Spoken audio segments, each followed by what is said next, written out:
जोहार। आज काफ़ी दिनों बाद लाइव पेज से जुड़े हैं, चूँकि मामला अत्यंत मार्मिक, अत्यंत दुखद और पीड़ादायक है। जैसा कि आप सबों को सूचना मिली होगी कि आज हजारीबाग जिला अंतर्गत मांडू विधानसभा के चुरचू प्रखंड के एक गांव में 6 लोगों की मौत हाथी के द्वारा कुचलने से हो गई थी, जिसमें एक ही परिवार के 4 लोग, एक पिता, एक उस पिता की पुतोहू, एक बुजुर्ग, कह सकते एक बुजुर्ग, उनकी पुत्रवधू और उस पुत्रवधू के 2 छोटे बच्चे, एक परिवार के 4 लोगों की मौत हो गई हाथी के कुचलने से।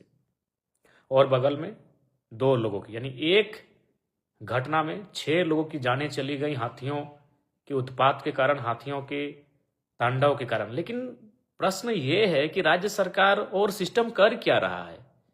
क्या ये गरीब लोग टैक्स पेयर नहीं हैं, इसीलिए संख्या बढ़ती जाएगी मौतों की? आप कहते हैं हम एक बेहतर राज्य बनाएंगे। बेहतर राज्य एक विजन से बनता है माननीय मुख्यमंत्री महोदय। जब एक मौत हो चुका था, उसी समय सिस्टम को इतना दुरुस्त कर देना चाहिए था कि अगली बार घटना ना घट पाए। तो मुझे लगता है ये बहुत ही चिंता का विषय है। और तुरंत सूचना मिली, हम सुबह गए, क्योंकि हम क्षेत्र में ही थे, आसपास थे, तो हम चुरचू गए, परिजनों से मिले, उन्हें सांत्वना देने का कार्य किया। डीएफओ तथा अन्य बीडीओ समेत अन्य पदाधिकारियों से हमारी टेलीफोनिक बातचीत हुई। उन्हें मैंने स्पष्ट कहा कि जिस क्षेत्र में हाथियों के जाने की सूचना मिल रही है, आप उसमें लोगों को, अपनी टीम को अलर्ट करिए, लोगों अपनी टीम को वहां पर गश्ती दल को भेजिए, उन्हें मॉनिटरिंग करने बोलिए, और जब तक क्षेत्र में हाथी बने हैं तब तक लोगों से भी अपील करते रहिए और उनकी सुरक्षा करिए। लेकिन फिर सुन रहे हैं, वहां से जैसे ही आए 2 लोगों का जान चला गया। तो वही ये आश्चर्यजनक है, जब सुबह 6 लोगों की जान जा चुकी है और वहीं 2 किलोमीटर के बाद फिर शाम को 2 लोगों की जान चली जाती है, तो बिल्कुल आज मैंने संदेह हो रहा है कि आम व्यक्ति को जीने का अधिकार है कि नहीं। जो भारत का संविधान हमें राइट टू लाइफ की बात करता है, जो सबके लिए जीने का अधिकार है, तो उसमें जो लोग अमीर नहीं हैं, जो लोग गरीब हैं, लाचार हैं, मजदूर किस्म के हैं, किसान किस्म के हैं, उनको जीने का हक है या नहीं है? अगर है तो सुबह 6 लोगों की जान जा चुकी थी, तो रात को 2 लोगों की जान जाने का इंतजार क्यों किया गया? सिस्टम वहां क्या कर रहा था? और सबसे आश्चर्यचकित बात यह है कि हमें लगता है कि पिछले 3 महीनों में जो क्षेत्र है आपका गोमिया, मांडू, मतलब ये आसपास का ही क्षेत्र, एक पार्टिकुलर क्षेत्र है जहां पर लगभग आज की अगर शाम के 2 लोगों की मृत्यु की बात करें तो 39 लोगों की मृत्यु हो गई। 39 लोग एक बहुत बड़ा नंबर होता है। लोगों की जान, इतनी मात्रा में लोगों की जान चली गई। और आश्चर्यजनक बात है कि सरकार इस पर कोई चर्चा नहीं, माननीय मुख्यमंत्री ने कोई संज्ञान नहीं लिया, ना ही माननीय मुख्यमंत्री महोदय ने कभी किसी को एक आपातकाल बैठक बुलाई है, कोई भी एक बैठक बुलाया होता कि मतलब इसका मतलब है कि वो गंभीर नहीं है इन चीजों को लेकर। ये बड़ा दुर्भाग्य का बात है कि एक के बाद 39 लोगों की जान महज कुछ महीनों के अंतराल में हाथियों के द्वारा कुचलने से जा चुकी है। और आज तो बड़ा ही माने बहुत ही मर्माहत करने वाला बात है कि एक परिवार के 4 लोग मर गए। एक परिवार के सोच के देखिए, रूह कांप उठेगी। एक परिवार, एक गरीब परिवार, उसके 4 लोग, 4 सदस्य, 2 छोटे बच्चे, एक महिला और उस महिला के ससुर जी, और जो 2 बच्चे थे उस महिला के बच्चे थे, यानी एक परिवार के 4 लोग मर गए। और शाम को फिर उसी क्षेत्र में 2 लोग फिर हाथियों के उत्पात से मारे गए। अब सवाल यह बनता है कि सिस्टम कहां है? इसका मतलब ये सिस्टम हमारा कर क्या रहा है? जिनकी जिम्मेदारी है हमारी सुरक्षा की, क्या वो कोयला, बालू, अवैध खनिजों की जो तस्करी हो रही है उसी में पूरा ध्यान उनका है? कहां है वे लोग?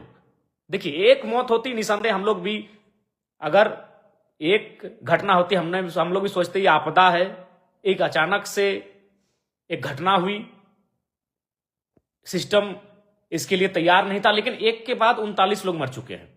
तो इस पर अगर आप बात नहीं करेंगे तो बड़ा विचित्र बात है।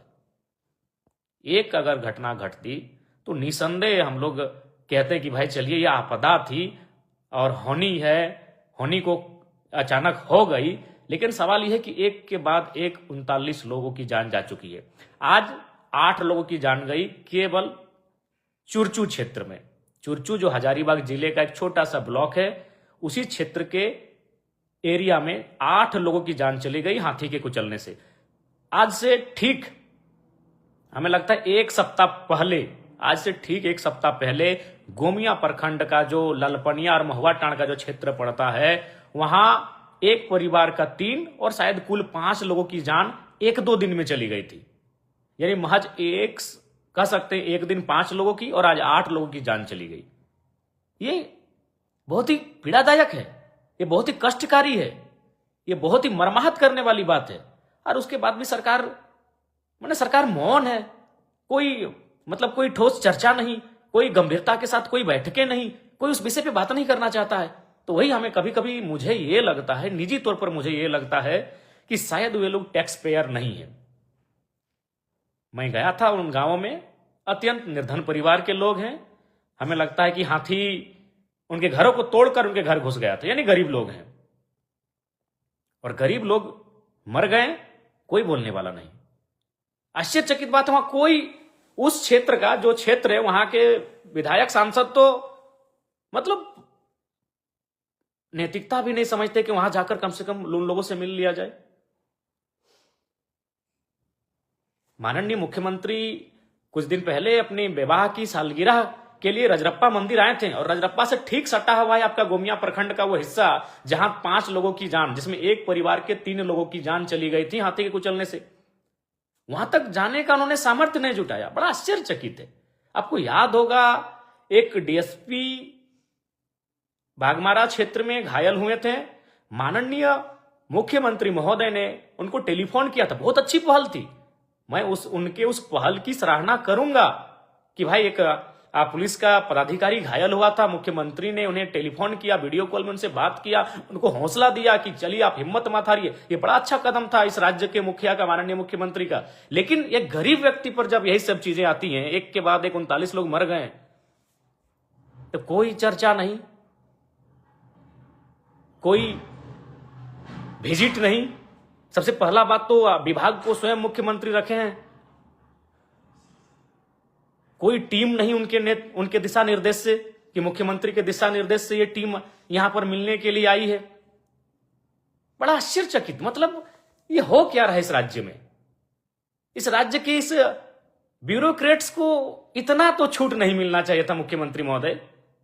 ये सभी जानते हैं, राज्य के एक एक आदमी जानता है, लेकिन बोलना नहीं चाहता है। क्या करेगा बोल के?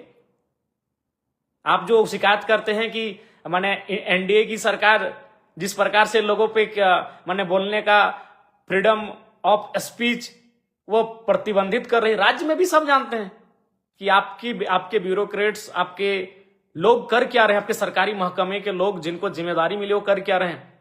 अरे भाई, अब तो कम से कम कोयला बालू का धंधा को बोलिए, कुछ दिन उन लोग छोड़े।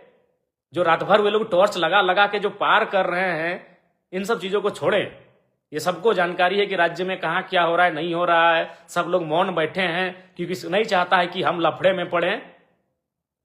और आज एक के बाद एक 39 लोगों की जान चली गई हाथियों के कुचलने से। आज तो बहुत ही निंदनीय है कि 8 लोगों की जान गई एक दिन में, एक ही क्षेत्र में, एक पार्टिकुलर क्षेत्र में। अगर पूरे राज्य में भी 8 लोग मारे जाते तो चलिए कहते भाई ये पूरे राज्य में एक पार्टिकुलर क्षेत्र में। और अभी सुबह मारे गए, वो सुबह हाथियों के उत्पात के कारण उनकी मृत्यु हुई, और फिर शाम को।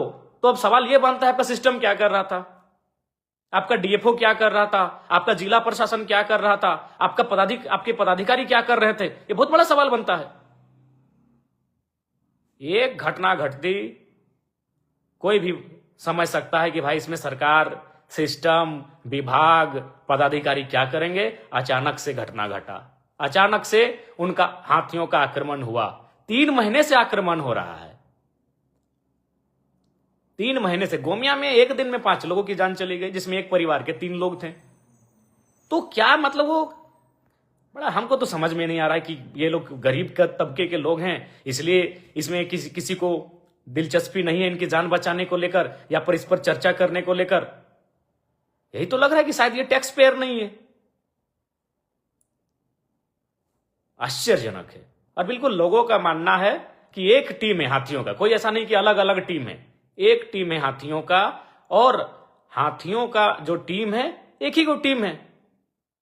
आप चाहें, कोई भी सिस्टम अगर चाहेगा, अगर उनको लगता है कि गरीबों की जान बचनी चाहिए तो कोई भी तुरंत उनको अपने गिरफ्त में ले लेगा।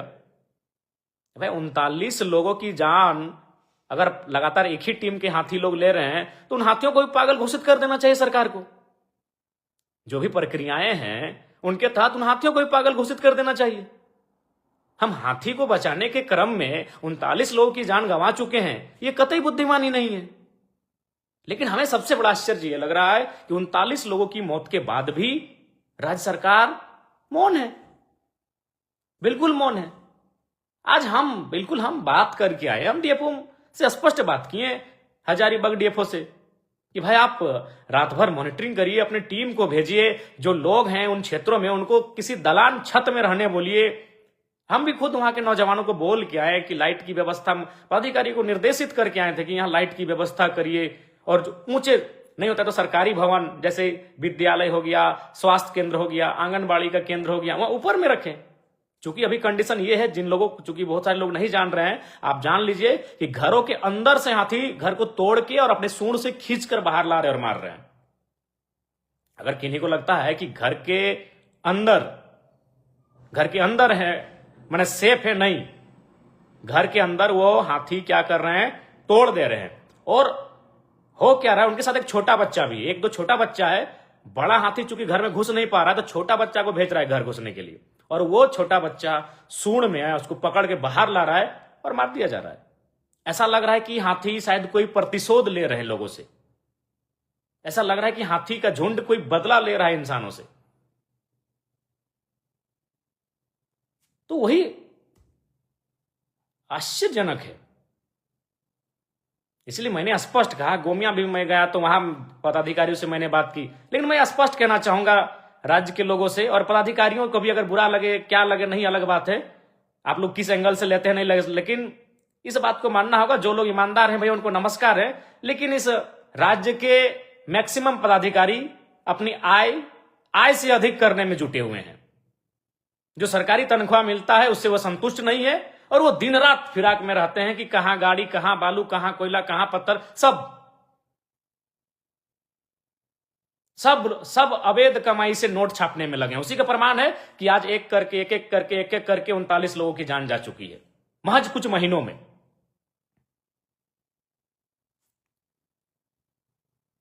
आश्चर्यजनक, घोर आश्चर्यजनक कि हमारा सिस्टम कर क्या रहा है। अरे भाई नहीं है आपके पास तो महीनों से लगातार ये वारदात हो रही है, यानी आप चाहते ही नहीं कि इन चीजों को रोका जाए। घोर आश्चर्यजनक है। अतः मैं इस लाइव सेगमेंट के माध्यम से, लाइव सेक्शन के माध्यम से मैं तमाम मीडिया बंधुओं से भी अनुरोध करूंगा भाई कि कम से कम गंभीरता पूर्वक इन विषयों को हाईलाइट करिए। एक दिन में 8 लोगों का जीवन चला गया है।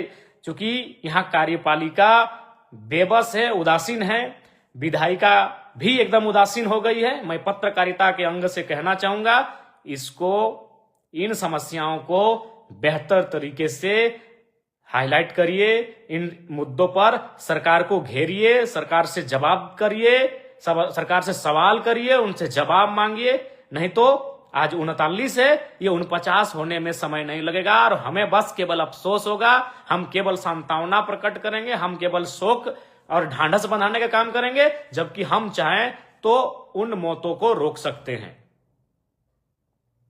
ये बहुत ही आश्चर्यजनक है। एक व्यक्ति की मौत होती, हम लोग कहते कि भाई चलिए यह आपदा है, अचानक से हुआ है। घोर आश्चर्यजनक कि हमारे अधिकारी कर क्या रहे हैं।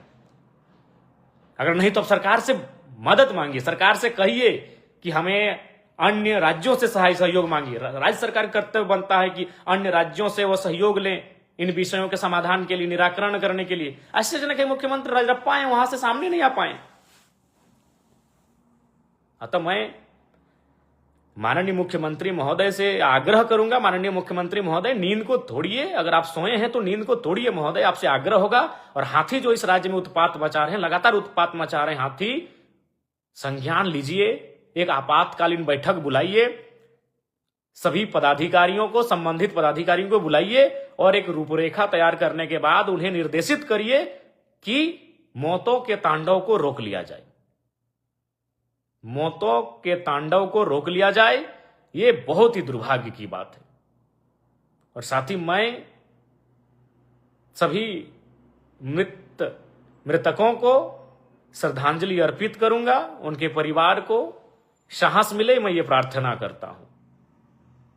बाकी राज्य की जनता, जरूर आप इस विषय पर, मौतों के इस तांडव पर अपनी सरकार से जरूर सवाल पूछेंगे।